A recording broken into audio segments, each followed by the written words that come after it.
एक कहावत है कि मेरे बगैर भी चलती रहेगी कारवां यहाँ, एक सितारे के टूट जाने से आसमान कभी सुना नहीं हुआ करता।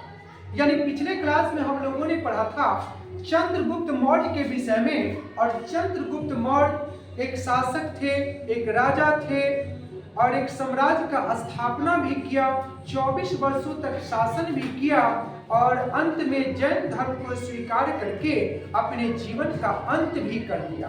अब देखने की बात है कि चंद्रगुप्त मौर्य साहब तो चले गए, गुजर गए, लेकिन इनका एक सुपुत्र है, सुपुत्र का नाम है बिंदुसार। और बिंदुसार मौर्य वंश की गद्दी पर बैठने वाले दूसरा शासक हुए। और कहता है कि 298 ईसा पूर्व में मौर्य वंश की गद्दी पर बैठे और 273 ईसा पूर्व में इनका भी क्या हो गया, मृत्यु हो गया। और मरने वाले व्यक्ति का नाम था बिंदुसार। अब कहता क्या है कि बिंदुसार के पिता का नाम चंद्रगुप्त मौर्य था और माता श्री का नाम क्या था, दुर्धरा। नाम क्या है, दुर्धरा। और पिताजी का नाम है चंद्रगुप्त मौर्य साहब। अब कहता क्या है कि बिंदुसार नाम के जो व्यक्ति थे ये शादीशुदा भी थे, जब शादी किए थे। और पत्नी का नाम क्या था, सुभद्रांगी। किनकी पत्नी है, बिंदुसार की। यानी चंद्रगुप्त मौर्य की पुतों का नाम क्या है, बहू का नाम क्या है, सुभद्रांगी। अब देखिए कहता क्या है कि सुभद्रांगी के गर्भ से 2 बच्चा उत्पन्न हुआ। एक का नाम रखा गया सुशील और दूसरे सुपुत्र का नाम है अशोक। और इसी को इतिहास में अशोक महान कह करके भी संबोधित किया गया है। देखिए पीछे वाले हमारे खदेरू जी, अनेरू जी क्या कर रहे हैं पीछे, थोड़ा ध्यान लगाइए, ज्ञान इधर मिल रहा, इधर उधर के चक्कर में बिल्कुल ही मत पड़िए। एक कहावत है, एक कहावत क्या है, अभी काल के जमाना में जो लड़का होता है तो लड़का जो होता है ना तुरंत में किसी को देखता है, देख करके फिसल जाता। तो उन लोगों के विषय में एक बात कहना चाहेंगे कि ना जाने तेरी ये कैसी मोहब्बत है, न जाने तेरी ये कैसी मोहब्बत है कि लोगों के बीच देखा तो कह दिया अनजान और अकेले में देखा तो कह दिया जान। तो उन लोगों से हमेशा बच कर के रहे।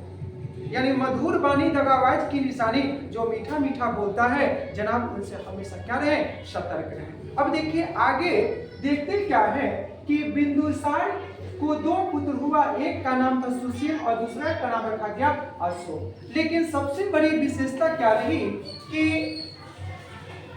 बिंदुसार के विषय में ऐसा कहा जाता है कि इनकी विशेषता है कि यूनानियों के साथ निरंतर अपने संबंध को इन्होंने क्या रखा, बनाए रखा। जिस व्यक्ति का नाम था बिंदुसार, बिंदुसार के पिताजी का नाम था चंद्रगुप्त मौर्य साहब। अब कहता क्या है कि बिंदुसार नाम का जो व्यक्ति था ना, इनको अपने जीवन काल में 100 बेटा हो गया। बताइए 100 पुत्र वाला कोई बाप था, कोई राजा था जिसका नाम था क्या, बिंदुसार। अब देखिए इसका बेटा जो था ना सुशील और अशोक, अशोक जो था ना बड़ा चोखा टाइप का आदमी था, बड़ा बदमाश टाइप का था। इसने सोचा कि बताइए कि मेरे दादाजी थे चंद्रगुप्त मौर्य और एक मेरे पिताश्री हैं जो कि किसी चीज पर कंट्रोल किया ही नहीं।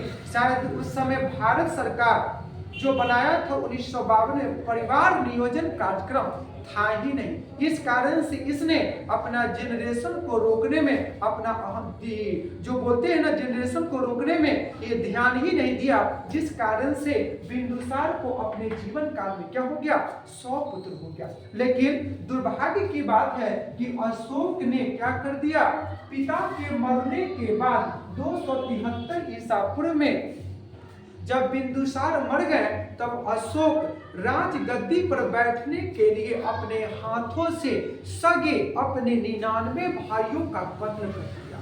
इतिहास गवाह है यानी 99 भाइयों का कत्ल कर दिया। किस चीज के लिए? राजपाट के लिए कर दिया। और करने वाला व्यक्ति का नाम क्या था? अशोक। और अपने 99 भाइयों को कत्ल करने में इसको 4 वर्षों का लंबा समय लगा था। उसके बाद 269 ईसा पूर्व में अशोक महान मौर्य वंश की गद्दी पर बैठा और बैठ करके अपने शासन को क्या किया था? संभाला था। जिस व्यक्ति का नाम क्या था? अशोक महान। नाम क्या था? अशोक महान। कौन सा? किसके विषय में भी हम लोगों ने पढ़ा था? बिंदुसार के विषय में। और बिंदुसार के पिताजी का नाम था चंद्रगुप्त मौर्य और चंद्रगुप्त मौर्य के पोता श्री का नाम है अशोक महान। नाम क्या था? अशोक महान।